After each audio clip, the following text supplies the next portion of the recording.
Hari ini kita akan membahas mengenai saran, tips dan triks ataupun strategi ya dalam membuat konten gaming teman-teman. Walaupun saya nggak expert di bidang ini, karena saking banyaknya saya gagal memiliki banyak sekali konten dengan berbagai genre, makanya saya berani sharing ilmu mengenai tips and trick konten gaming teman-teman. Selain itu, saya juga punya beberapa teman yang kebetulan mainnya ada di ranah konten gaming. Jadi selain ada pengalaman banyaknya gagal di berbagai konten, saya juga memiliki beberapa pengetahuan yang datang dari teman-teman yang pegang ranah konten gaming. Jadi semoga ilmu ini bisa membantu kalian dalam mengembangkan channel gaming kalian ya teman-teman. Mari kita bahas mengenai saran, tips and trick atau strategi bermain konten gaming atau membangun channel dengan konten game. Oke, untuk yang sekarang ini, bagi kalian yang akan atau sudah mengambil topik game atau membangun channel mengenai game, saya sarankan, ini saran pertama saya ketika kalian ingin mengambil topik ini, saya sarankan kalian menampilkan wajah kalian ketika kalian bermain game. Bukan hanya sekedar tangkapan layar atau capture screen dari game tersebut teman-teman. Ya karena kita tahu ya, semakin kesini YouTube semakin ketat mengenai kebijakan konten game ini ya teman-teman. Jika hanya tangkapan layar, kita, semua orang bahkan, bisa meng-create sebuah konten yang sangat banyak, mudah, dan sekali upload itu kita bisa ngupload banyak konten. Karena apa? Karena hanya sekedar tangkapan layar dari kita bermain game. Bayangkan kita bermain game setiap hari bisa beberapa kali. Di situ kita bisa meng-create konten dari hanya meng-capture gamenya saja teman-teman.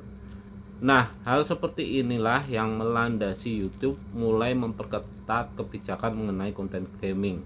Alangkah lebih baiknya kita menampilkan wajah kita dengan memberikan ekspresi, dengan memberikan reaksi, dengan memberikan edukasi, dengan memberikan narasi ketika kita bermain game tersebut teman-teman. Jadi tidak hanya tangkapan layar saja.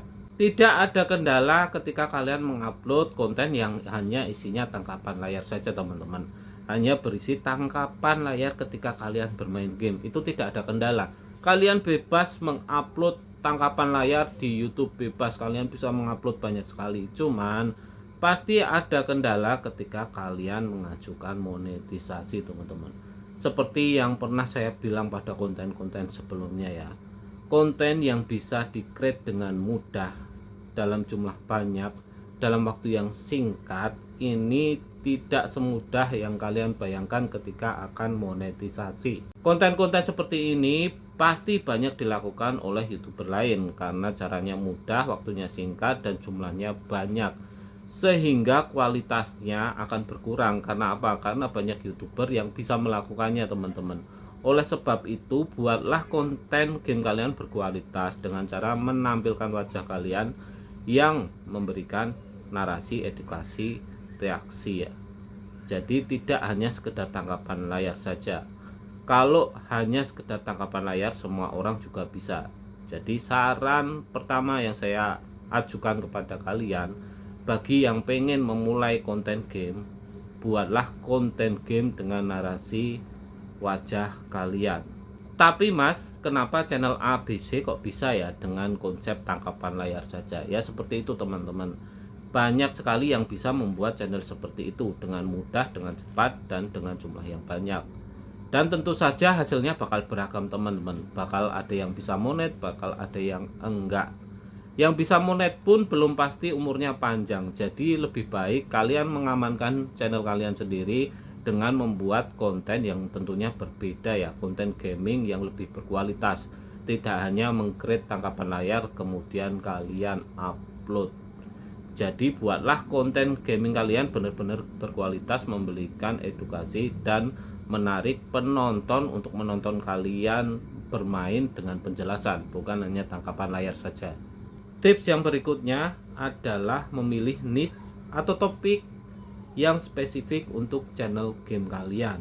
Nah pasti ada yang tanya nih, Mas bukannya niche game itu sudah spesifik ya, topik pembahasannya sudah jelas mengenai game.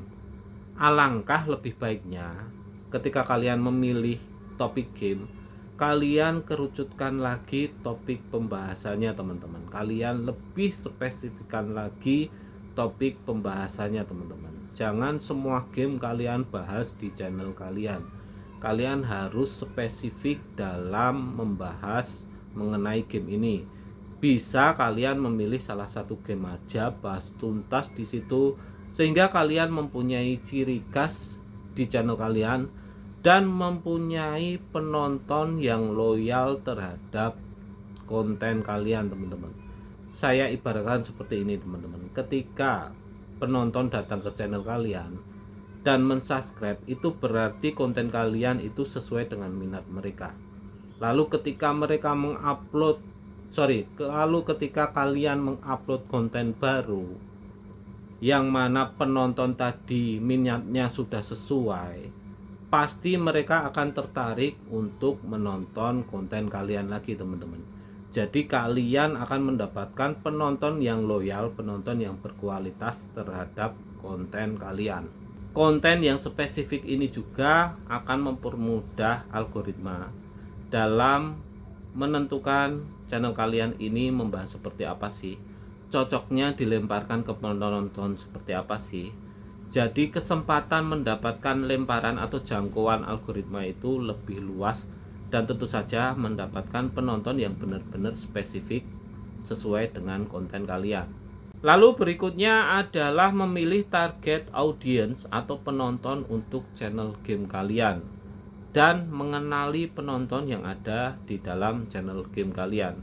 Beda ya teman-teman, memilih target audience ini untuk kalian yang baru akan memulai membangun channel game, dan mengenali penonton ini untuk kalian yang sudah mengembangkan channel gaming. Kita tahu ya kalau channel gaming ini memiliki peminat yang banyak sekali, luas sekali ya. Oleh karena itu di depan tadi sudah saya sarankan untuk menspesifikkan tema konten gaming kalian. Nah, setelah terkumpul nih orang-orang dengan spesifik kesukaan game yang sama, kalian harus mengenali target penonton kalian teman-teman. Karena penonton kalian dengan kesukaan game yang sama, misal kalian memilih game Mobile Legends, pasti di dalamnya terdapat minat yang berbeda-beda. Ada anak-anak, ada remaja, ada dewasa. Nah, anak-anak ini cenderung menyukai gameplay dan edukasi. Jadi kalian juga harus memberikan mereka asupan konten yang sesuai, yaitu asupan gameplay dan edukasi mengenai tutorial game. Lalu untuk penonton dewasa ke atas ya, biasanya ya, tidak semua, tapi kebanyakan mereka menonton gameplay dengan hiburan. Karena apa? Karena mereka tidak memiliki banyak waktu untuk bermain game teman-teman. Mereka akan sibuk dengan kegiatan mereka seperti belajar dan bekerja. Mereka akan tetap bermain, tapi akan kebanyakan mereka menonton konten kalian itu berupa gameplay dan hiburan. Gameplay dan hiburan itu seperti apa? Ya, menonton gameplay kalian serta menonton hiburan yang ada di dalamnya. Tentu saja ketika kalian memberikan reaksi, narasi, kemudian edukasi, reaksi yang kocak pasti akan memberikan hiburan terhadap penontonnya. Jadi itulah gunanya kalian memilih target penonton, agar penonton kalian lebih spesifik dan lebih menyukai konten kalian, serta mengenali penonton agar konten kalian itu lebih laris, lebih mengena pada targetnya, yaitu penonton yang ada di channel kalian. Oleh sebab itu kalian harus memilih penonton yang tepat dan mengenali penonton yang ada di channel kalian, sehingga konten-konten kalian yang kalian upload benar-benar bisa dinikmati dan mendapatkan banyak keuntungan, diantaranya mendapatkan jam tayang dan mendapatkan views, tentu saja mendapatkan jangkauan yang lebih luas dari algoritma YouTube. Karena semakin banyak ditonton, konten kalian pasti akan direkomendasikan oleh algoritma YouTube. Itu ya teman-teman, sekedar tips bagi kalian yang pengen melangkah atau pengen membangun sebuah channel gaming. Semoga bisa bermanfaat. Jangan lupa untuk dukung channel ini dengan cara share, like, komen, dan tentu saja subscribe.